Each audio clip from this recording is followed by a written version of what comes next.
Yo quisiera recordaros un poquito lo que estamos haciendo. Estamos navegando a lo largo de una serie de mensajes con una cantidad de mensajes indeterminado por ahora, como esas funciones matemáticas que no se sabe qué valor tendrán.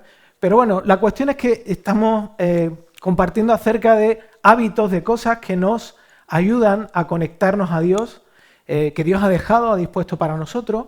Y en este caso estamos más enfocados en la lectura de la Biblia y más enfocados aún en libros concretos de la Biblia. Y como ha compartido Jorge, estamos recorriendo la Biblia en un año, así que te invito a que nos acompañes si no lo estás haciendo. Y justamente hoy comenzamos a leer el libro de Ruth. Así que mi mensaje tiene que ver con justamente este libro que está en el Antiguo Testamento y cómo este libro nos muestra y nos ayuda a conectarnos con Dios, ¿no? Yo quisiera empezar con algo, ¿no? Si estás casado o tienes una relación con alguien, con tu novio, con tu novia, yo quiero que pienses en lo siguiente. Cuando os sentáis juntos a ver una película y la película la tiene que escoger ella, ¿qué película escoge ella? ¿Cuál escoge? Nadie ha dicho nada, pero sé lo que tienen en mente la mayoría de hombres, lo sé. Ella va a escoger una comedia romántica. Siempre, siempre, siempre. En casa tenemos, en casa bromeamos mucho, ¿no? Y me acuerdo, mi hijo Ismael, cuando era muy pequeño, cuando se dio cuenta de esta dinámica, él le puso una etiqueta a estas películas. La etiqueta que él le ponía a estas películas era: mamá quiere ver una película de "Oh, Charles", porque en todas las películas en algún momento había alguna expresión donde ella decía "Oh, Charles" y al final se besaban, ¿no? Bueno, cuando llega a Navidades pasa igual. A mi mujer, a Sara, perdón Sara, voy a revelar esta realidad, pero a ella le encantan las películas románticas de Navidad. Y Ismael y yo bromeamos también y le hemos puesto una etiqueta a estas películas y las llamamos las películas de Navidades en Wisconsin. Es decir, todas las películas que son de Navidades siempre son Navidades en Wisconsin, ¿no? Y siempre hay una historia romántica, ¿no? Bueno, cuando nos acercamos al libro de Ruth, lo primero que pensamos cuando leemos, lo primero que nos viene a la mente es la historia romántica de chica, conoce a chico y son felices para siempre. Pensamos que el libro de Ruth básicamente nos cuenta la historia romántica de una moabita que conoce, bueno, todas las peripecias que hay por ahí, ¿no? Y al final acaba casada y acaba feliz. Y aunque este libro tiene en su historia un cuento, un romance histórico, en realidad, si nos tomamos el tiempo necesario de leerlo más despacio, observando cosas y fijándonos en detalle que esta historia nos cuenta, vamos a encontrar que hay mucho más de lo que parece. O vamos a encontrar que hay mucho más de alguien que no aparece en esa historia. Pero bueno, antes de llegar al final hay que empezar por el principio. Así que yo quisiera que viésemos muy rápido cómo está estructurado el libro de Ruth, ¿vale? Es bastante sencillo, bastante simple. Tiene 4 capítulos, así que lo puedes leer en un ratito, lo puedes leer hoy. Y básicamente en el capítulo 1 cuenta la historia de una moabita, Ruth, que decide volver a Israel con su suegra, que es Noemí. En el capítulo 2, Ruth conoce a un tal Booz, que es un familiar de Noemí. En el capítulo 3 resulta que Ruth conoce con más profundidad a ese familiar, a Booz. Y en el capítulo 4 lo que ocurre es lo que todas las mujeres o la mayoría buscan en la comedia romántica: que se casen, que se casen. Así que finalmente Ruth se casa con Booz, Ruth es viuda. Y quizá lo más relevante del capítulo 4 no es que se casen, sino que fruto de este matrimonio nace el rey David, y de la estirpe del rey David nació Jesucristo. Esto es un resumen muy breve, muy breve. Y yo quisiera tomarme un ratito, un poquito más largo para hacer una panorámica de la historia, un poco en algunos detalles que quiero compartir con vosotros acerca de este libro tan increíble, ¿no? Y la historia comienza contándonos las peripecias de una familia judía formada por Noemí, por Elimelec, su marido, y por Malón y Kelión, que eran los dos hijos. Y resulta que en medio de una situación muy caótica, acordaos del mensaje del domingo anterior, del libro de Jueces, el pueblo de Israel estaba viendo una situación que era un caos. Cada uno hacía lo que le salía de las narices. Le daba exactamente igual. De hecho, el pueblo de Dios se había olvidado de Dios. Y si habéis leído los últimos capítulos del libro de Jueces, son, como Nico compartió, son como para arrancarlos de la Biblia. Hay una mezcla extraña entre adorar a Dios, adorar ídolos, unas cosas súper extrañas, unos momentos donde de pronto un levita descuartiza no era ni su esposa, era su concubina, y la esparce, cosas horribles. Imaginaos, eso era, como vimos el domingo pasado, la expresión del estado social de Israel. ¿Qué podía ocurrir ahí? No había esperanza para nada. O sea, era algo tremendamente sin ningún tipo de esperanza, caótico, sin ningún tipo de orden. Bueno, pues en ese contexto es donde se da esta historia, esta fantástica historia, ¿no? ¿Qué pasa? Bueno, en ese estado de caos, resulta que el pueblo de Israel no tiene que comer. Y la gente se está muriendo de hambre. Así que Noemí, con su marido y con sus dos hijos, toman la decisión de marcharse de Belén. Se marchan de allí. ¿Y a dónde van? Van a Moab. A Moab. Y aparentemente cuando llegan a Moab, parece que ahí han encontrado la solución a su problema. Ya no vamos a morir de hambre en Israel. Ahora en Moab vamos a encontrar alimento y entonces ahora sí vamos a tener una vida protegida y vamos a estar bien. Pero allí en Moab ocurre lo inesperado. Ocurre algo que no esperaban. Y es que primero muere el marido de Noemí. Dos de sus hijos se casan y 10 años más tarde se casan con moabitas y 10 años más tarde estos dos hijos acaban muriendo también. Y nos encontramos al principio, en el primer capítulo del libro de Ruth, nos encontramos con Noemí que se queda sola con sus dos nueras. Una de ellas era Ruth y otra era Orfa. Y claro, nosotros leemos esto y decimos, la verdad que triste, ¿no? Se ha quedado sin nada, qué triste, ¿no? Y la situación nos parece dolorosa, pero no podemos llegar a entender con profundidad lo que supone experimentar las palabras que Noemí expresa ahí en el primer capítulo del libro de Ruth. Y sus palabras son estas. Ella dice cuando llega a Belén, ¿no? Vuelve de vuelta a su tierra, dice, y ella le dijo, no me llaméis Noemí, llamadme Mara, porque el trato del Todopoderoso me ha llenado de amargura. Llena me fui, pero vacía me ha hecho volver el Señor. ¿Por qué me llamáis Noemí? Ya que el Señor ha dado testimonio contra mí y el Todopoderoso me ha afligido. Y yo quiero que pienses por un momento qué está experimentando Noemí. ¿Por qué dice esto? ¿Qué es lo que está experimentando? Bueno, Noemí está experimentando algo terrible, es quedarse sin nada. Pero no quedarse sin nada como nosotros lo conocemos. ¿Sabéis lo peor que le podía pasar a una mujer judía de edad avanzada? Quedarse sin familia.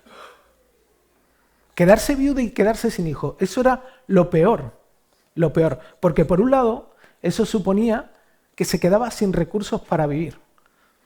En esa época no existía cuenta bancaria. O sea, tú vivías, comías, porque tenías un marido o tenías hijos y su familia para poderte mantener. Así que te quedabas sin recursos para vivir.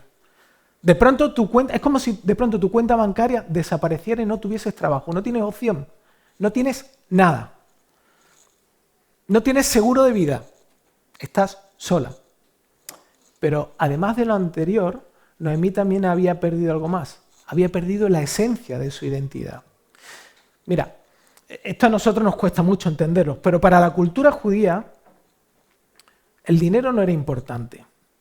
El poder no era lo más importante. La educación no era lo más importante. El físico no era lo más importante. La reputación no era lo más importante. Eso no eran cosas importantes. Lo más importante para un judío era tener familia. Y fíjate, cuando tú lees la Biblia, te das cuenta que las familias judías que más hijos tenían eran las más reconocidas. De hecho, la promesa de Dios era que su pueblo iba a ser un pueblo incontable, numeroso, muchos hijos. Había un concepto donde eso era un valor, eso era la esencia de la identidad. Era el seguro de vida y lo que marcaba también el estatus social sobre el resto de las personas. Era la forma de mostrar también a los demás que Dios estaba premiando a esa persona por su obediencia. Era, de alguna manera, mostrar a los demás que estaba haciendo las cosas bien con Dios. Así que ahora puedes entender las palabras de Noemí. Que, por cierto, no sé si sabéis cuál es el nombre el significado. Sabéis que la Biblia enfatiza mucho los nombres porque los nombres tienen un significado y ese significado tiene que ver con el carácter de la persona. ¿Sabéis cuál es el significado de Noemí? Dulzura. Dulzura.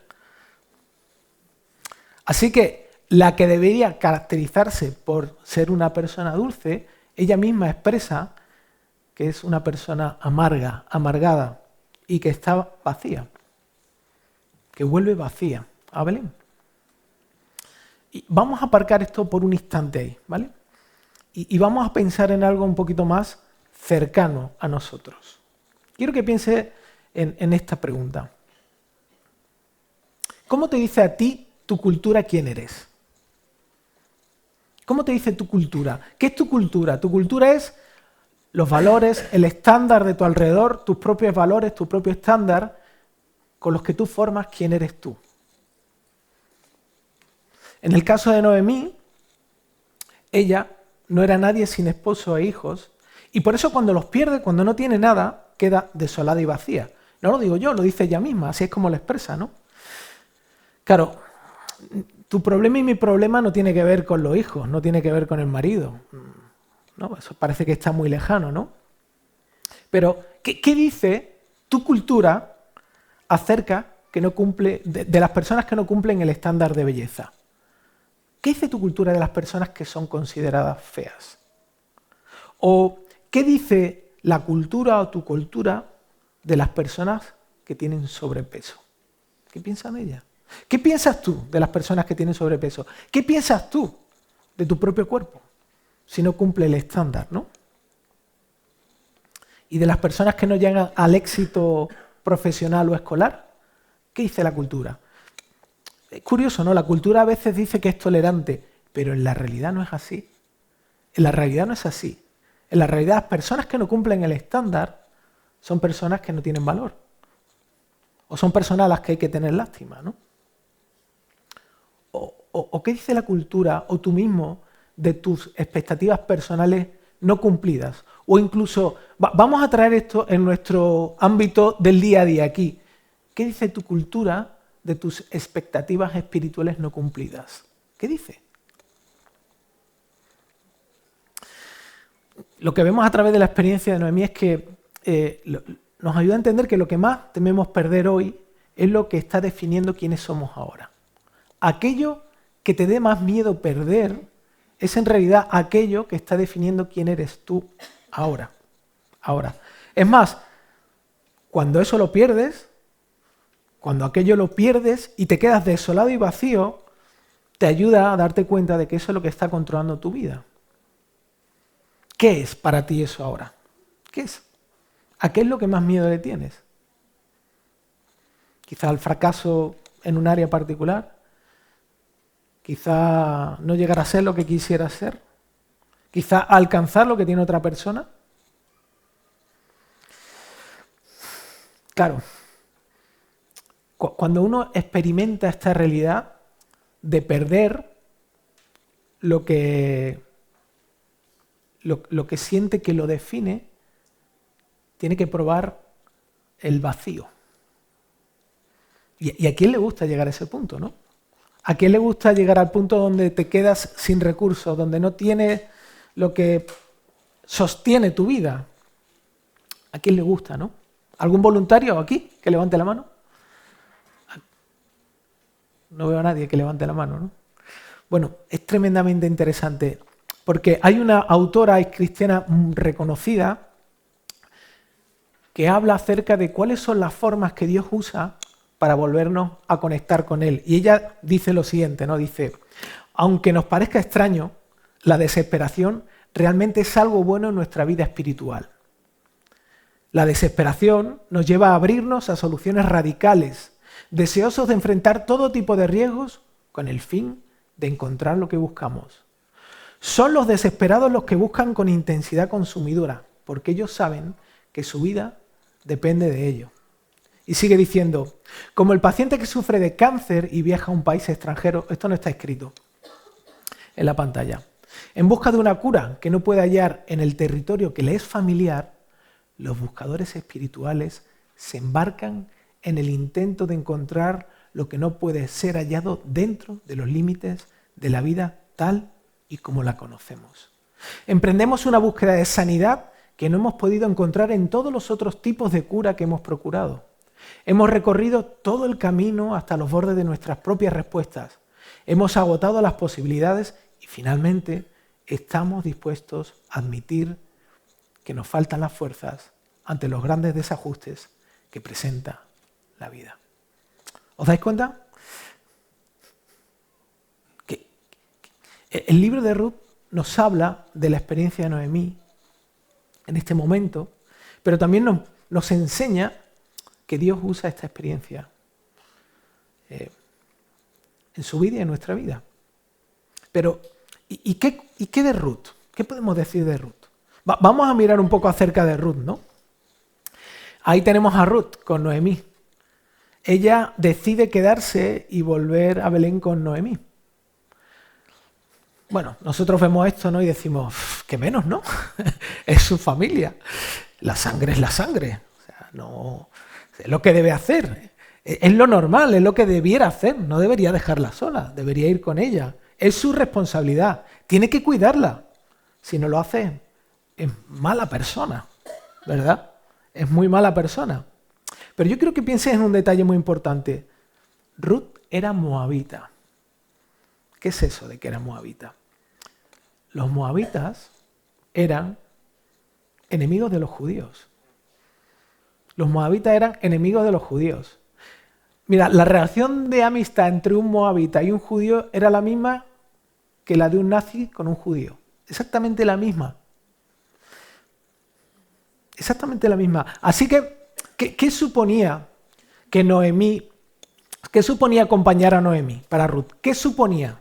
¿Qué aspectos suponían en esa decisión para Ruth?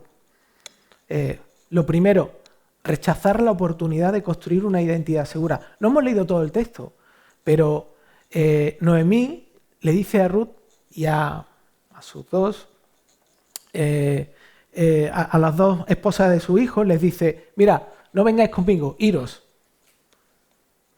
Y Ruth le dice, no, yo voy. Pero voy no porque sea mi responsabilidad, sino yo acepto lo que viene. Y una de esas cosas era rechazar la oportunidad de construir una identidad segura. Ella no tenía esposo y era joven, tenía la oportunidad de poder volver a su país de origen y reconstruir su vida. Volver a construir una identidad segura, volver a tener todo aquello que la definiera como persona y le diera valor. En cambio, ella dice que no. Pero a la vez, acompañar a Noemí suponía abrazar la posibilidad del rechazo, la incomodidad, el abuso, incluso la muerte. Ella iba a ir a una cultura que no era la suya. Es como si un judío hubiese ido a la Alemania nazi. Se hubiera ido a vivir allí. Ella abrazaba la incomodidad, el abuso, incluso la muerte. Ahora entiendes por qué Noemí trata de que sus nueras rehagan su vida y no la acompañen, ¿no? Ahora entiendes por qué le dice, no vengáis conmigo, mira, iros y rehaced vuestra vida. Pero Ruth decide ser una inmigrante que toma una decisión suicida. Y yo quiero que pienses esto por un instante, porque muchos de los que estáis aquí habéis venido de otros países. Habéis decidido venir a España a vivir. Algunos solos, otros con la familia, otros por cuestiones ministeriales, otros porque se casaron con una española, da igual. Pero en cierta manera, muchos habéis decidido venir a España. Así que quiero que penséis, ¿cuál es la causa principal por la cual una persona decide hacerse inmigrante, decide inmigrar? ¿Qué es lo que está pensando esa persona cuando toma esa decisión?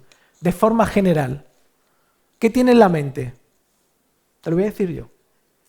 La esperanza de encontrar algo mejor. ¿Por qué cambias de país? ¿Por qué te vas a otro país? Porque confías en que en ese país vas a vivir mejor.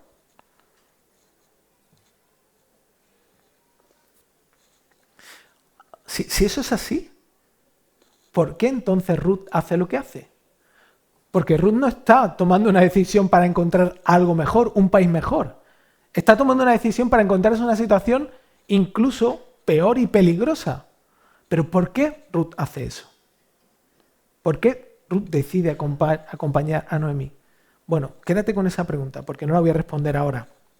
La vamos a ver un poco más adelante.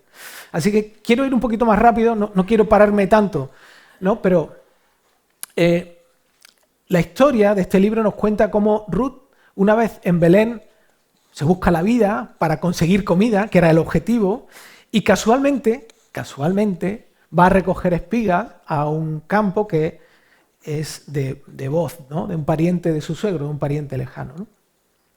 Y cuando Booz ve a Ruth, él dice lo siguiente, ¿no? Él dice, y esto en el capítulo 2 dice, entonces Booz dijo a su siervo que estaba a cargo de los segadores, ¿de quién es esta joven? Y el siervo, a cargo de los segadores, respondió y dijo, es la joven moabita que volvió con Noemí de la tierra de Moab. Y esto es asombroso, ¿no? Porque Booz no solamente se compadece de ella, sino que además es movido a protegerla. Booz es judío, ella es moabita. Ruth podía haber sido maltratada, podían haber ocurrido un montón de cosas terribles allí, pero Booz decide protegerla, decide cuidarla. Ahora bien, ¿qué es lo que le llamó la atención a Booz de Ruth? ¿Qué es lo que hizo fijarse en ella, ¿no? En las películas románticas normalmente es la belleza, el carácter de la persona, ¿no? El atractivo. Pero justamente esta historia nos cuenta y nos expresa en el capítulo 2 qué es lo que sorprendió a Booz de Noemí, ¿no? Cuando Booz habló con ella, dijo lo siguiente, y Booz le respondió y dijo, todo lo que has hecho por tu suegra después de la muerte de tu esposo me ha sido informado en detalle, y cómo dejaste a tu padre, a tu madre y tu tierra natal, y viniste a un pueblo que antes no conocías. Que el Señor recompense tu obra y que tu remuneración sea completa de parte del Señor, Dios de Israel, bajo cuyas alas has venido a refugiarte. Lo que sorprende a Booz de Ruth es su disposición a rechazar su propia vida por amor a Noemí. Eso es lo que le hace clic a él, ¿no? Eso es lo que él ve. Y en el resto del libro lo que vemos es como ese amor que Booz ve en Ruth provoca que Booz sea cautivado y que muestre gracia y rescate a la familia, compre las tierras y finalmente use todo el poder social que tenía para redimir a esa familia, redimir la identidad y las necesidades de ambas, ¿no? Ahora bien, ¿y de qué forma esta historia nos conecta con Dios, no? Ya hemos dicho algo, ¿no? Hemos visto que una de las formas en las que Dios nos ayuda a reconectarnos con Él y a buscarlo es cuando nos ayuda a soltar nuestra agenda, cuando cambia nuestros planes, cuando nos lleva a dejarnos vacíos, ¿no? Cuando Él establece una oportunidad para quitar todo aquello a lo que nos aferramos y que nos impide llegar a conocerlo de una forma más profunda. Pero en esta historia hay tres cuestiones prácticas que nos muestran cómo Dios nos llama y nos ayuda a conocerlo, ¿no? Y el primero de ellos es por medio de la amistad verdadera. No sé si alguna vez cuando has estado leyendo la Biblia has pensado en este concepto de la amistad, ¿no? Y cómo se muestra eso en la Biblia. Pero justamente la Biblia nos muestra que Dios usa normalmente la amistad para influir en la vida de las personas. Usa a otras personas, usa las relaciones. Por ejemplo, Moisés y Aarón, David y Jonatán, Ruth y Noemi, Elías y Eliseo, Abraham y Lot, Jesús y Juan, Pablo con Timoteo y Marcos, y así sucesivamente. O sea, Dios usa las relaciones de amistad entre las personas para influir y cambiar vidas. Y la amistad es algo tremendamente poderoso. Tiene poder la amistad. Si tú piensas en cuál es el vínculo humano entre dos personas más fuerte que hay, seguramente te va a venir a la mente el matrimonio, ¿no? Vas a pensar que el matrimonio es el vínculo más cercano, más profundo. Pero en realidad, lo que hace fuerte a un matrimonio, lo que realmente hace fuerte a un matrimonio, incluso lo que tiene que ver con la parte de intimidad, incluso eso, ¿sabéis lo que es? La amistad verdadera. La clave de un buen matrimonio, sí, es verdad que hay un factor que está por encima de todo eso, que es la gracia de Dios actuando en tu vida. Pero si lo piensas por un instante, una de las claves profundas de los matrimonios que duran es porque existe una verdadera amistad. Y ahora veremos lo que esa amistad implica, ¿no? O lo que incluye. Yo muchas veces, hablando con Ismael, ¿no?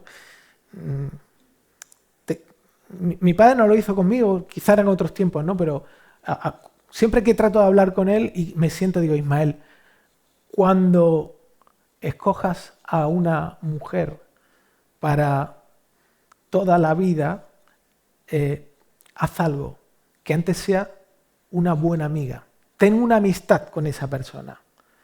Ten una amistad. Busca una persona que busque un amigo también, un buen amigo. Conoce. Fundamentala en una relación de amistad mutua.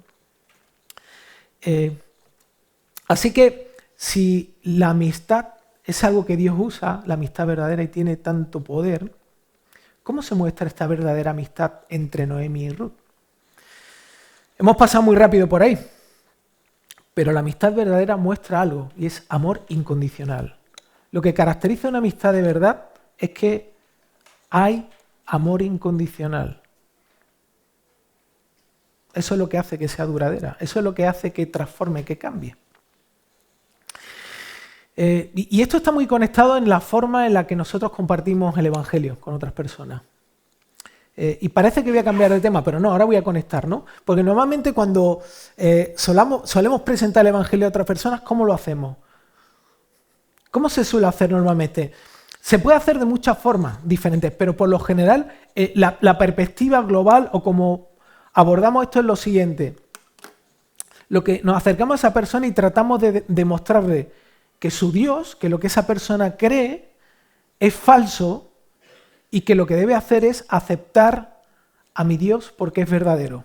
No estoy diciendo que esté mal esto, no estoy diciendo que esté mal, pero no sé, hacemos un tipo de proselitismo donde en cierta forma lo que hacemos es, los buenos somos nosotros, entre comillas, y los que están mal son los otros. Así es como abordamos esto, ¿no? Y fijaos la forma en la que Noemi aborda esto con Ruth. Fijaos qué interesante. Porque hay una cosa muy extraña que ella le dice a Ruth, ¿no? Ella le dice, cuando le ofrece y le dice, mira, no vengáis conmigo, hay algo muy raro, ¿no? Ella le dice, vete a tu tierra y a tus dioses, ¿no? Y esto es un poco extraño. Es como, pero vamos a ver, ¿qué le estás diciendo? Que se vuelva a la idolatría, que se vuelva a la cultura, que está incitando a Ruth a que vuelva a su vida llena de ídolos. Y en realidad no es lo que está haciendo, ¿no? Eso no es lo que está haciendo. En realidad, lo que está haciendo Noemí es algo tremendamente sobrenatural, o es un tipo de amor extraño, ¿no? Noemí envía de vuelta a Ruth porque la ama y porque pone los intereses de ella antes que los propios. Cuando ella le dice a Ruth que se marche a su tierra, en realidad está diciendo, mira, no quiero que te quedes conmigo porque te amo y no quiero que estés expuesta a poder morir de hambre. No quiero que sufras lo que yo voy a tener que sufrir por la situación en la que yo estoy. Te amo y soy capaz de marcharme sola y vivir esta experiencia yo sola, con tal de que tú puedas rehacer tu vida y no pases por esta situación. Y lo más asombroso de esto es la respuesta de Ruth. Es asombroso.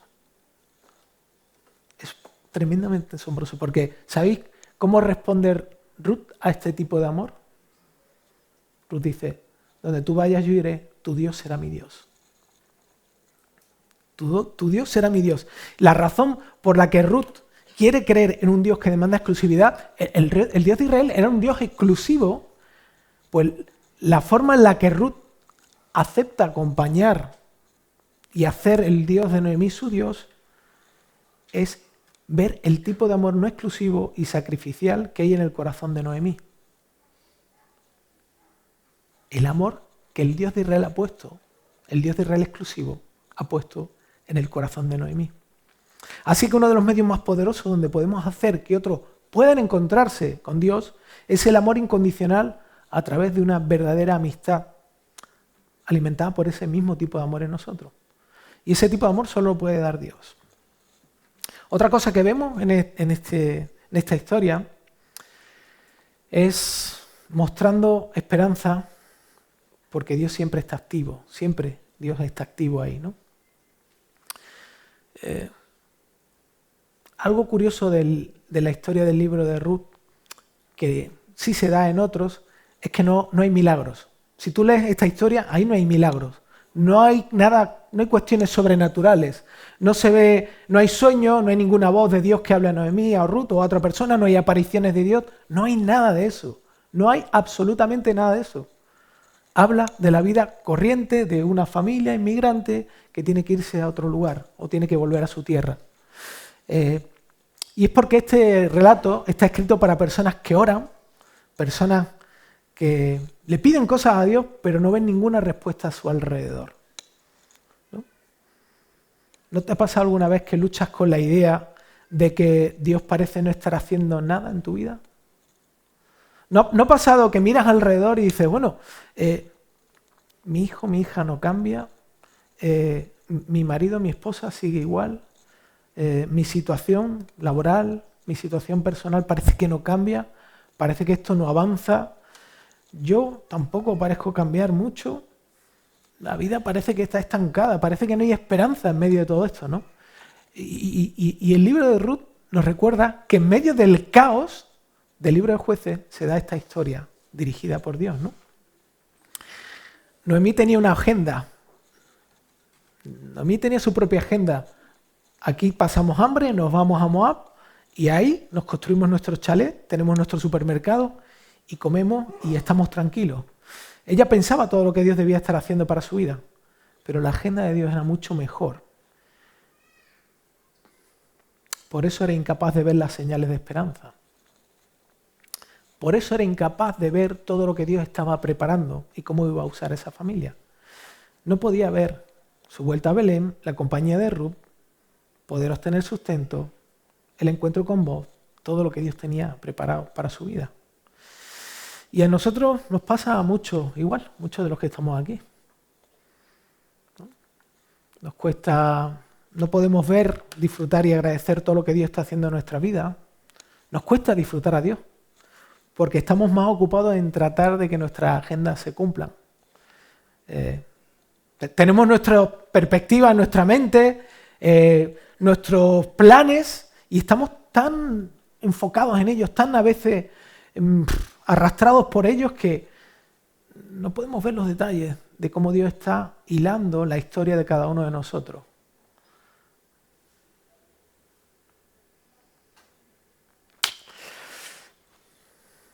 Puedes estar seguro que muchas veces Dios parece no estar presente, parece ausente, pero Él siempre está activo, Él siempre está presente y Él siempre está ocupado en todo aquello que te lleve a que puedas conocerlo de verdad. Porque Él sabe que lo mejor que puede darte es sí mismo, es a sí mismo. Por eso siempre podemos tener esperanza. No importa cómo yo me pueda sentir o cómo pueda estar o lo que esté pasando a mi alrededor, eso da exactamente igual. Y si tienes a Dios no siempre vas a tener una vida fácil, pero si lo tienes a Él, siempre vas a tener la seguridad de que Él está por ti y contigo. De eso no. Habla también esta historia de Ruth, ¿no? Dios escoge a lo más pequeño, a una moabita, a un pueblo que Él había determinado que no tenía nada que ver con el pueblo de Israel, toma a una persona de ahí y la inserta en la historia de la redención de los seres humanos. La inserta en la historia de nuestra propia vida, aquí y ahora, de esperanza, la inserta. Así que Dios nunca, Él no ve las cosas como nosotros. Él siempre ve esperanza. Y por último, y de forma mucho más corta, otra de las cosas que nos enseña esta historia es cómo Dios nos libera de los estigmas culturales, ¿no? Esto es un poco extraño, ¿no? Pero, ¿qué es un estigma cultural? ¿Qué es esta palabra? Bueno, un estigma cultural son todas aquellas cualidades que la sociedad determina para dar valor a las personas. Son aquellas marcas, como decía al principio, que nos dicen que somos personas valiosas, o aquellas marcas que nos dicen qué debemos alcanzar para encontrar cierto reconocimiento, sentirnos que tenemos una identidad, que somos importantes, que vivimos felices o tranquilos y que cumplimos el estándar, ¿no? Para los judíos lo más valioso era la familia. A ver, los judíos eran un poco como los andaluces, ¿eh? Hay que reconocerlo, que los andaluces somos un poco de los que matamos por la familia, ¿no? De los que la sangre es la sangre. Y eso no está mal. El problema es que muy a menudo eso se convierte en un ídolo. Se convierte en algo que tenemos que defender aunque no tenga razón. Que tenemos que favorecer a la familia por encima de los demás, por encima de todo, de mi familia. Pero a la vez cuando la familia nos falla, nos sentimos frustrados y vacíos. ¿Te suena de algo eso? Encontrarse frustrado y vacío. Pero mira, ¿qué es lo que ocurre aquí en el libro de Ruth? Que es increíble, ¿no? Es cómo el amor de Dios por medio de Noemí hacia Ruth hace que ésta prefiera quedarse con Dios que con su propia familia. Decide abandonar sus ídolos culturales por un amor mucho mejor. Se libera. Queda libre de eso, ¿no? Y no quiero que te pierdas en lo que estoy diciendo. Esto no va de familia solamente. Lo que ocurre aquí es justamente que el amor de Dios tiene el poder de romper y librarte de todos tus estándares de felicidad y sentido que justamente hacen lo contrario. O sea, Dios y el Evangelio hace una transformación, un cambio increíble en nuestras vidas, en nuestra cultura, en todos nosotros, ¿no? Y rompe ese ciclo, un poco, el viernes contábamos en el grupo pequeño, ¿no? Cómo el ciclo del libro de Jueces es muy parecido al ciclo de nuestra propia vida, ¿no? O sea, tenemos un encuentro con Dios, está todo bien, poco a poco eso se va agotando, va debilitando y volvemos otra vez a los estándares antiguos. Y caemos ahí y justamente necesitamos ser liberados de ahí, ¿no? El amor de Dios tiene el poder de romper eso, de romper con todos esos estándares que nos aferran, que nos preocupan, que nos agobian, que nos impiden poder disfrutar de Él. Y ya quisiera acabar tomándome un momentito, porque yo podía acabar este mensaje y decir, bueno, aquí hay varias cosas que yo puedo incorporar a mi vida, así que ahora lo que necesito es ser como Ruth.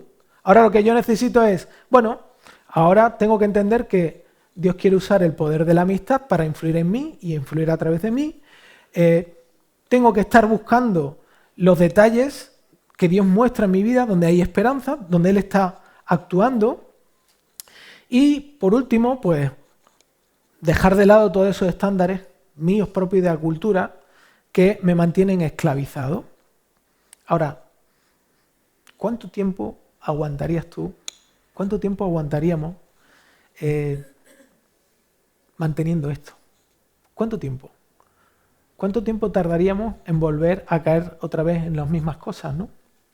De hecho, terminar así es como pedirte que ahora mismo te levantes y te vayas corriendo a Madrid. Ahora, tal como está, levántate y vete corriendo a Madrid. Me estarías diciendo, estás loco, eso es imposible. Efectivamente, es imposible. Totalmente imposible, totalmente imposible. Porque la clave de este libro